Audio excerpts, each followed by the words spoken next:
hidup 100 tahun dan sangat jarang orang ini hari bisa hidup sampai 100 tahun, itu artinya hanya 1/10, 2,4 jam saja di akhirat. Itu kalau 100, kalau 50 itu 1,2 jam. Tapi waktu yang sangat pendek ini menentukan hidup kita yang kekal abadi di akhirat kelak. Karena itu Bapak Ibu sekalian, itulah kenapa Allah mengatakan wal asri innal insana lafi khusr. Manusia itu sungguh dalam keadaan merugi. Kenapa? Dia punya waktu pendek untuk sebuah kehidupan yang kekal abadi. Kita sering dibilang untuk menyiapkan masa depan kita. Lihatlah, kita belajar SD, SMP, SMA, 12 tahun, kuliah berapa? Saya dulu 7 tahun ya. Oke, 4, 16. S2 2 tahun, 18 tahun. Lalu kita mulai mandiri, anggap aja umur 25 tahun. Kerja pensiun umur 60 tahun. Jadi berapa itu? 35 tahun. Kita persiapan 18 tahun atau 16 tahun untuk masa depan yang cuma 35 tahun. Kita mati-matian.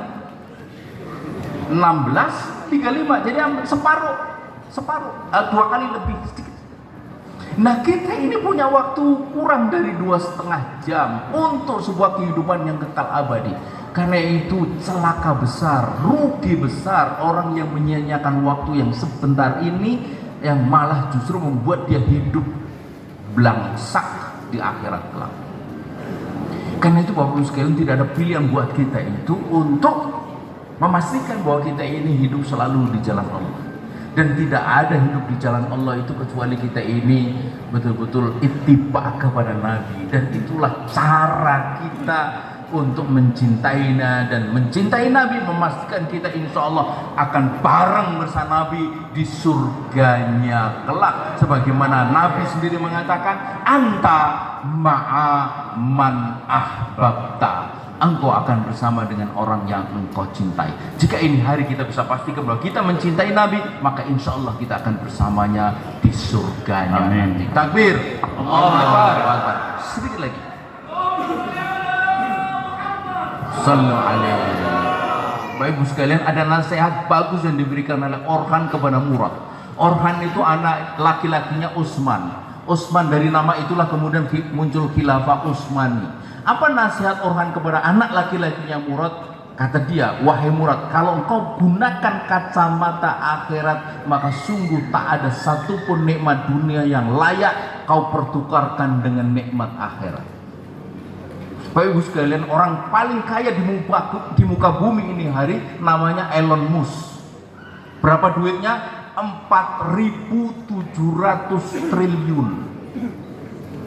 Jika ini hari kita punya uang sebanyak itu, maka tetap saja dia itu tak lebih dari seperti yang dibilang oleh Nabi, madunya fil akhirah illa mithlu ma yaj'alu ahdakum fil yam falyandur bimutarji. Kecuali seperti air yang menetes dari ujung jari yang dicelupkan ke dalam samudra. Itu kalau kita punya uang sebanyak itu tak lebih dari air yang menetes dari ujung jari. Faktanya kita punya apa tidak? Tidak punya. Itu artinya nikmat apapun yang kita punya itu lebih sedikit daripada ini. Maka rugi besar, celaka besar orang-orang yang mengorbankan yang sak cuprit.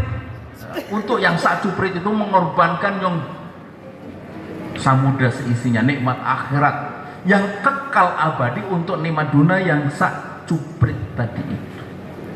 Karena itulah Bapak Ibu sekalian, kita harus selalu menggunakan kacamata akhirat. Kacamata akhirat itulah yang diajarkan oleh Nabi, anta ma'a man ahbabta. Dengan kacamata akhirat itulah kita jalani kehidupan dunia ini. Kita tidak mungkin meninggalkan kehidupan dunia, tapi kita jalani kehidupan dunia itu dengan sepenuhnya ittiba kepada Nabi, karena itulah jalan satu-satunya untuk menunjukkan cinta kita kepadanya, dan cinta kepadanya menjadi jalan nyata untuk kita bersamanya di surganya Allah. Takbir, Allah. Mudah-mudahan Allah Subhanahu wa taala memberikan rahmat dan barokah kita kepada kita semua, dan membantu memastikan kita selalu cinta kepada Nabi, dan kelak insyaallah kita betul-betul disatukan bersama manusia yang sangat mulia. Dialah baginda Rasulullah sallallahu alaihi wasallam. Demikian.